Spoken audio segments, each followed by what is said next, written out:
Hi students, ಯಾರಾದರೂ D Ed ಆದವ್ರಿಗೆ ಒಂದು ಒಳ್ಳೆ ಅವಕಾಶ. ನಿಮ್ಮ ಫ್ರೆಂಡ್ ಯಾರಾದರೂ ಮೊದಲೆಲ್ಲ ಡಿ ಎಡ್ ಕೋರ್ಸ್ ಇತ್ತು, ಸೊ ಇವಾಗ ಡಿ ಎಡ್ ಕೋರ್ಸ್ ಕಂಪ್ಲೀಟ್ ಆಗಿ ಮುಗಿಸ್ತಾರೆ. ಈಗ ಡಿಪ್ಲೊಮಾ ಕೋರ್ಸ್ ಎಲ್ಲ ಬಂದಿದ್ದಾವೆ. ಆ ಡಿಪ್ಲೊಮಾ ಮಾಡಿದವ್ರು ಕೂಡ ಅವಕಾಶ ಇದೆ ಆ್ಯಂಡ್ ಡಿ ಎಡ್ ಮಾಡಿದವ್ರು ಕೂಡ ಅವಕಾಶ ಇದೆ.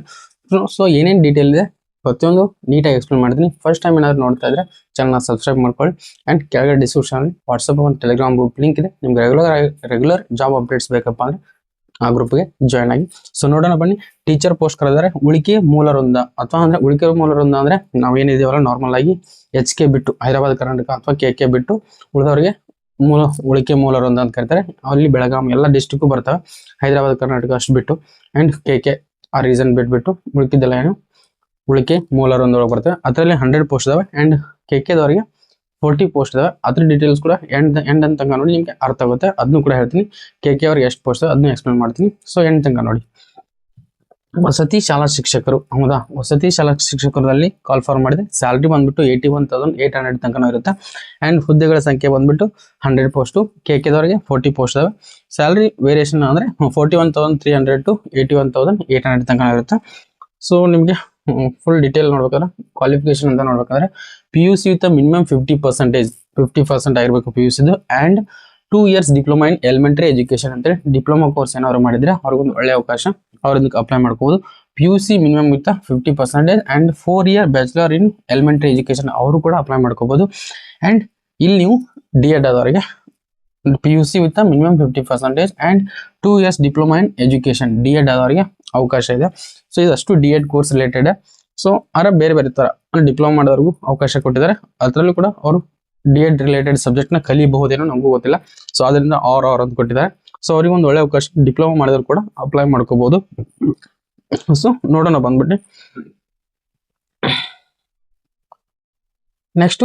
ಸಪೋಸ್ ಇಲ್ಲಿ TET ಕಂಪಲ್ಸರಿ ಪಾಸ್ ಆಗಿರ್ಲೇಬೇಕು. ಕರ್ನಾಟಕ ಗೌರ್ಮೆಂಟ್ ನಡೆಸುತ್ತಲ್ಲ ಆ TET ನೀವು ಪಾಸ್ ಆಗಿದ್ರೆ ಮಾತ್ರ ಇದನ್ನ ಅಪ್ಲೈ ಮಾಡ್ಕೋಬಹುದು. ಸೊ ನೆಕ್ಸ್ಟ್,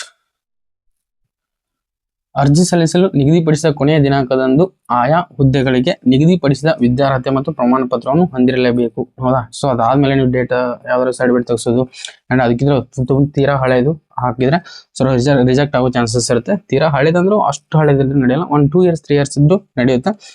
ಮತ್ತು ಹೊಸದಾಗಿ ನೀವು ಆನ್ಲೈನ್ ಅಪ್ಲಿಕೇಶನ್ ಅಪ್ಲೈ ಮಾಡಿದ್ಮೇಲೆ ನಂತರ ಸರ್ಟಿಫಿಕೇಟ್ ತೆಗಿಸಿಟ್ಟು ಹೋದ್ರೆ ಅದು ಸ್ವಲ್ಪ ಕಷ್ಟನೇ.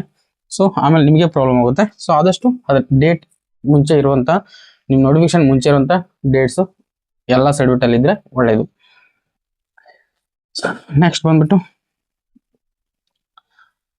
ಇಯರ್ಸ್ ಅಂತ ಬಂದ್ರೆ ಹೌದಾ, ಅವ್ರಿಗೆ ಏಜ್ ರಿಲ್ಯಾಕ್ಸೇಷನ್ ಯಾವ ತರ ಇದೆ ಅಂದ್ರೆ ಸಾಮಾನ್ಯ ಅರ್ಹತಾ ಅಭ್ಯರ್ಥಿಗಳಿಗೆ 40 years ಆಗಿರಬೇಕು and 2A 2B 3A 3B ಅವರಿಗೆ 43 years. ಪರಿಶಿಷ್ಟ ಜಾತಿ ಪರಿಶಿಷ್ಟ ಪಂಗಡ ಪ್ರವರ್ಗದವರಿಗೆ 45 years. ಆ್ಯಂಡ್ ನೆಕ್ಸ್ಟ್ ನೋಡೋಣ. ಫಸ್ಟ್ ಟೈಮ್ ಏನಾದ್ರು ನೋಡ್ತಾರೆ ಚಾನಲ್ ಸಬ್ಸ್ಕ್ರೈಬ್ ಮಾಡ್ಕೊಳ್ಳಿ. ಮಾಜಿ ಸೈನಿಕರಾಗಿದ್ರೆ ಕೂಡ ಅವರಿಗೂ ಕೂಡ ಅವ್ರ ಸರ್ವಿಸ್ ಮುಗಿಸ್ಕೊಂಡು 3 years ವರೆಗೂ ಅವ್ರಿಗೆ ಅವಕಾಶ ಇರುತ್ತೆ. ಅವ್ರು ಬೇಕಾದ್ರೆ ಅಪ್ಲೈ ಮಾಡ್ಕೋಬಹುದು. ನ್ಯಾಷನಲ್ ಕೆಡೆಟ್ ಕಾರ್ಪ್ಸ್ NCC ಅವರು ಕೂಡ ಕೆಡೆಟ್ ಪರಿವೀಕ್ಷಕರಾಗಿ ಸೇವೆ ಸಲ್ಲಿಸಿದಷ್ಟು ವರ್ಷಗಳು, ಹೌದಾ. ಸೊ ಅವ್ರ ಏನಿದೆ ನೋಡಿ ನಂಗೂ ಅಷ್ಟೊಂದು ಗೊತ್ತಿಲ್ಲ. ಸೊ ಅವ್ರು ಏನಾದ್ರು NCC ವರ್ಕ್ ಮಾಡಿದ್ರೆ ಅವ್ರು ಕೂಡ ಅಪ್ಲೈ ಮಾಡ್ಕೋಬಹುದು. ನೆಕ್ಸ್ಟ್ ಉಳ್ಕಿದ್ದೆಲ್ಲ ವಿಕಲಚೇತನದವ್ರಿಗೆ ಅವರು 10 years ರಿಲ್ಯಾಕ್ಸೇಷನ್ ಆ್ಯಂಡ್ ಮತ್ತೆ ವಿಧವೆಯರು ಅವ್ರಿಗೆ ಕೂಡ 10 years ರಿಲ್ಯಾಕ್ಸೇಷನ್. ಜೀತ ಕಾರ್ಮಿಕರಾಗಿದ್ದು ಪಕ್ಷದಲ್ಲಿ ಸದರಿ ಅಧಿನಿಯಮದ ಅಥವಾ 1957 ಕರ್ನಾಟಕದ ಜೀತ ಪದ್ಧತಿ ಅಂತ ಅವ್ರಿಗೆ ಕೂಡ ಇದ್ದವ್ರು ಕೂಡ ಅವರು 10 years ಅವ್ರಿಗೆ ಏಜ್ ರಿಲ್ಯಾಕ್ಸೇಷನ್ ಇರುತ್ತೆ. ಸೊ ಅದು ಜೀತ ಪದ್ಧತಿ ಇವಾಗೇನು ಇಲ್ಲ ಅನ್ಕೋತೀನಿ, ಆಲ್ಮೋಸ್ಟ್ ಒಂದೊಂದು ಕಡೆ ಇರಬಹುದು. ಅವ್ರೇನಾದ್ರು ಆ ಕ್ಯಾಟಗರಿಯಲ್ಲಿ ಬರ್ತಿದ್ರೆ ಅವ್ರಿಗೂ ಕೂಡ ಏಜ್ ರಿಲ್ಯಾಕ್ಸೇಷನ್ 10 years ಇದೆ. ಸೊ ಅಪ್ಲೈ ಮಾಡಲಿಕ್ಕೆ ಈ ವೆಬ್ಸೈಟ್ನ KA ವೆಬ್ಸೈಟ್ ನೀವು ನೋಡಿದ್ರೆ ಸಾಕು, ಅದರಲ್ಲಿ ನೀವು ಅಪ್ಲೈ ಮಾಡ್ಕೋಬಹುದು. ಆ್ಯಂಡ್ ಆನ್ಲೈನ್ ಮುಖಾಂತರ ಅರ್ಜಿ ಸಲ್ಲಿಸಲು ಪ್ರಾರಂಭವಾದ ದಿನಾಂಕ 21/8 ಆಲ್ರೆಡಿ ಸ್ಟಾರ್ಟ್ ಆಗಿದೆ. ಆನ್ಲೈನ್ ಮುಖಾಂತರ ಅರ್ಜಿ ಸಲ್ಲಿಸುವ ಕೊನೆಯ ದಿನಾಂಕ 18/9/2026 ಆ್ಯಂಡ್ ಶುಲ್ಕ ಪಾವತಿ 19/9/2026. ಹೌದಾ, ಅಷ್ಟರೊಳಗೆ ನೀವು ಅಪ್ಲೈ ಮಾಡ್ಕೊಂಡು ಪೇಮೆಂಟ್ ಮಾಡಿಬಿಟ್ಟು ಸಬ್ಮಿಟ್ ಮಾಡಬೇಕು. ನೆಕ್ಸ್ಟು ಕಾಯಂ ಪೂರ್ವ ಅವಧಿ ಮತ್ತು ವೇತನ ಶ್ರೇಣಿ ಮತ್ತು ನೇರ ನೇಮಕಾತಿ ಮೂಲಕ ಆಯ್ಕೆಗೊಂಡ ಅಭ್ಯರ್ಥಿಗಳು 2 ವರ್ಷ ಕಾಯಂ ಪೂರ್ವ ಅವಧಿಯಲ್ಲಿರುತ್ತಾರೆ, ಅಂದ್ರೆ ಪ್ರೊಫೆಷನಲ್ ಪೀರಿಯಡ್ ಅಲ್ಲಿ ಇರ್ತಾರೆ. ಅವಾಗ ನೀವು ಯಾವುದೇ ಕೇಸು ಯಾವುದಿದು ಅಂತ ಜಂಜಾಟ ಮಾಡ್ಕೋಬೇಡಿ, ಆದಷ್ಟು ಸೇಫ್ ಆಗಿರಿ. ಆ್ಯಂಡ್ ಸ್ಯಾಲ್ರಿ ಬಂದ್ಬಿಟ್ಟು ನಿಮಗೆ 41,300 to 81,800 ತನಕ ಇರುತ್ತೆ. ಮತ್ತೆ ರಾಷ್ಟ್ರೀಯ ಪಿಂಚಣಿ ಯೋಜನೆ ಕೂಡ ನಿಮಗೆ ಕೊಡ್ತಾರೆ. ಎಕ್ಸಾಮ್ ಫೀಸ್ ಬಂದ್ಬಿಟ್ಟು ಸಾಮಾನ್ಯ ಅರ್ಹತಾ ಮತ್ತು ಇತರೆ ಪ್ರವರ್ಗಗಳಿಗೆ 2A 2B 3A 3B ಅವರಿಗೆ 500 + 250 ಇರುತ್ತೆ. ಟೋಟಲ್ 750 ಇರುತ್ತೆ. ಪರಿಶಿಷ್ಟ ಜಾತಿ ಪರಿಶಿಷ್ಟ ಪಂಗಡದವರಿಗೆ 500 ಇರುತ್ತೆ. 250 ಪ್ಲಸ್ 250 ಆ್ಯಂಡ್ ವಿಶೇಷ ವಿಕಲಚೇತನವರಿಗೆ 250 ಮಾತ್ರ ಇರುತ್ತೆ. ಯಾವುದೇ ಚಾರ್ಜಸ್ ಇರಲ್ಲ ಎಕ್ಸ್ಟ್ರಾ. ನೆಕ್ಸ್ಟು ಎಕ್ಸಾಮ್ ಅಂದ್ಬಿಟ್ಟು 2 ಇರ್ತವೆ. ಪತ್ರಿಕೆ 1 ಪತ್ರಿಕೆ 2. ಪರೀಕ್ಷೆ ಡೇಟು ನಿಮಗೆ ನೆಕ್ಸ್ಟ್ ನೋಟಿಫಿಕೇಶನ್ ಅಲ್ಲಿ ಬಿಡ್ತಾರೆ ಅಂತ, ಅಥವಾ ನಿಮ್ಮ ಮೇಲ್ ಏನಾದರೂ ಆದರೆ ಆ ಮೇಲ್ಗೆ ಹಾಕಿರೋ ಮೇಲ್ಗೆ ಅಥವಾ ಮೊಬೈಲ್ ನಂಬರ್ ಕರೆಕ್ಟಾಗಿ ಹಾಕೊಡಿ, ಅದಕ್ಕೆ ನಿಮಗೆ ಮೆಸೇಜ್ ಬರುತ್ತೆ ಎಕ್ಸಾಮ್ ಯಾವಾಗಿರುತ್ತೆ ಅಂತೇಳಿ.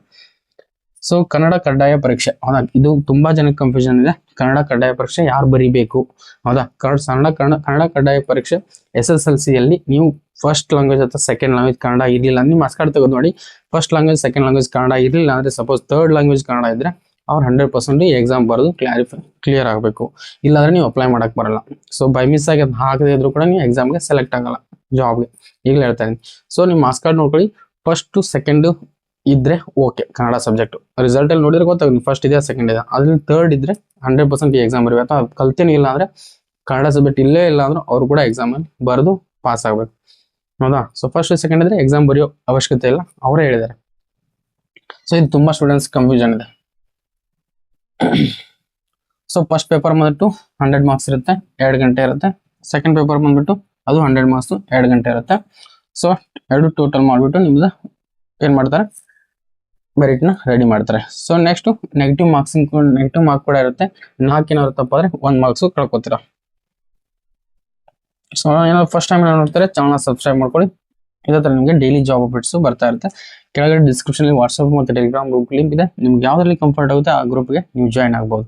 ಉದ್ಯೋಗಕ್ಕಾಗಿ ಪಡೆದ ಜಾತಿ ಮತ್ತು ಆದಾಯ ಪ್ರಮಾಣ ಪತ್ರವನ್ನು ಮಾತ್ರ ಪರಿಗಣಿಸಲಾಗುವುದು. ಇದೊಂದು ಎಲ್ಲರಿಗೂ ಕನ್ಫ್ಯೂಷನ್ ಇದೆ. ಕ್ಯಾಸ್ಟ್ ಮತ್ತು ಇನ್ಕಮ್ ಸರ್ಟಿಫಿಕೇಟ್ ಯಾವ್ದಿರಬೇಕು, ಹೌದಾ. ನೀವು ಇನ್ಕಮ್ ಸರ್ಟಿಫಿಕೇಟ್ ಹಳೇದಿದ್ರೆ ಅದನ್ನ ತೆಗೆದುಹಾಕಿ. ನೀವು ಏನಾದ್ರು ಜಾಬ್ ಪರ್ಪಸ್ ಅಂತ ಏನಾದ್ರು ಅಪ್ಲೈ ಮಾಡಿದ್ ಮಾತ್ರ ಕನ್ಸಿಡರ್ ಮಾಡ್ತಾರೆ. ಯಾಕಂದ್ರೆ ನಿಮ್ಗೆ ಇನ್ಕಮ್ ಸರ್ಟಿಫಿಕೇಟ್ ತೆಗೆದು ನೋಡಿ ಅದ್ರಲ್ಲಿ ಏನೂ ಇರಲ್ಲ, ಹೌದಾ. ಸೊ ಅದರಿಂದ ನೀವು ಅಪ್ಲೈ ಮಾಡುವಾಗ ಅದು ತೋರಿಸುತ್ತೆ ನೀವು ಜಾಬ್ ಪರ್ಪಸ್ ತಗೋತಿರ್ತಾ, ಎಜುಕೇಶನ್ ಪರ್ಪಸ್ ತಗೋತಿದ್ದೀರಾ ಅಂತ. ಅದಕ್ಕೆ ಹಳೇದಿದ್ರೆ ಅದನ್ನ ಕ್ಯಾನ್ಸಲ್ ಮಾಡಿಬಿಟ್ಟು ಹೊಸದನ್ನ ಅಪ್ಲೈ ಮಾಡ್ಕೊಳ್ಳಿ. ಜಾಬ್ ಪರ್ಪಸ್ ಅಂತೇಳಿ ತೆಗೆಸ್ಕೊಂಡು ಇನ್ಕಮ್ ಸರ್ಟಿಫಿಕೇಟ್ನ ಹಾಕೊಂಡು ನೀವು ಅಪ್ಲೈ ಮಾಡ್ಕೋಬಹುದು. ಸೊ ಇಷ್ಟು ಡೀಟೇಲ್ಸ್ ಇದೆ. ಸೊ ಇದ್ರ ನೆಕ್ಸ್ಟ್ ಏನೂ ಇಲ್ಲ, ಐ ಥಿಂಕ್ ಎಲ್ಲ ಇದು ನಿಮ್ಗೆ ಅಷ್ಟೊಂದು ಡೀಟೇಲ್ ಎಲ್ಲ ಬೇಕಾಗಿಲ್ಲ. ನಾ ಏನೇನು ಇಂಪಾರ್ಟೆಂಟ್ ಅದನ್ನ ಮಾತ್ರ ಎಕ್ಸ್ಪ್ಲೇನ್ ಮಾಡಿದ್ದೀನಿ. ಫಸ್ಟ್ ಟೈಮ್ ಎಲ್ಲ ನೋಡ್ತಾರೆ ಚಾನಲ್ನ ಸಬ್ಸ್ಕ್ರೈಬ್ ಮಾಡ್ಕೊಂಡು, ಇದೇ ಥರ ನಮಗೆ ಜಾಬ್ ಅಪ್ಡೇಟ್ಸ್ ಸಿಗ್ತಾ ಇರುತ್ತೆ.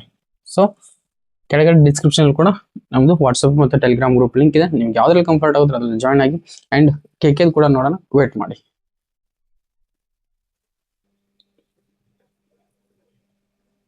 ಸೊ ಇಲ್ಲಿ ನೋಡ್ತಿದ್ರಲ್ಲ, KK ಕಲ್ಯಾಣ ಕರ್ನಾಟಕ ಇರೋರಿಗೆ ವೇಕೆನ್ಸೀಸು 40 ಇದಾವೆ. ಸ್ಯಾಲ್ರಿ ಬಂದ್ಬಿಟ್ಟು ಸೇಮ್ ಇರುತ್ತೆ. ಎಲ್ಲ ಡೀಟೇಲ್ಸ್ ಎಲ್ಲ same, exam fees same, cash same, ಎಲ್ಲ ಸೇಮ್ ಇರುತ್ತೆ. ಸೊ ಯಾರು ನಿಮಗೆ ಇಂಟ್ರೆಸ್ಟ್ ಇರಲ್ಲ KKದಲ್ಲಿ ಅಪ್ಲೈ ಮಾಡ್ಕೊಂಡು ಜಾಬ್ ತಗೊಳ್ಳಿ. ಯಾರು ನಿಮ್ಮ ಫ್ರೆಂಡ್ ಏನಾದ್ರು KKದಲ್ಲಿ ಏನಾದ್ರು ಇದ್ರೆ, KK ರೀಸನಲ್ಲಿ D.Ed ಕಂಪ್ಲೀಟ್ ಆದವರು ಅಥವಾ ಡಿಪ್ಲೊಮಾ ಕಂಪ್ಲೀಟ್ ಆದವರು ಇದ್ರೆ ಅವರಿಗೆ ಈ ವಿಡಿಯೋನ ಶೇರ್ ಮಾಡಿ. ಆ್ಯಂಡ್ ಆದಷ್ಟು ಬೇಗ ಚಾನಲ್ನ ಸಬ್ಸ್ಕ್ರೈಬ್ ಮಾಡ್ಕೊಳ್ಳಿ. ಇದೇ ಥರ ನಿಮಗೆ ಜಾಬ್ ಅಪ್ಡೇಟ್ಸು ಸಿಗ್ತಾ ಇರುತ್ತೆ. Sir thank you, bye bye.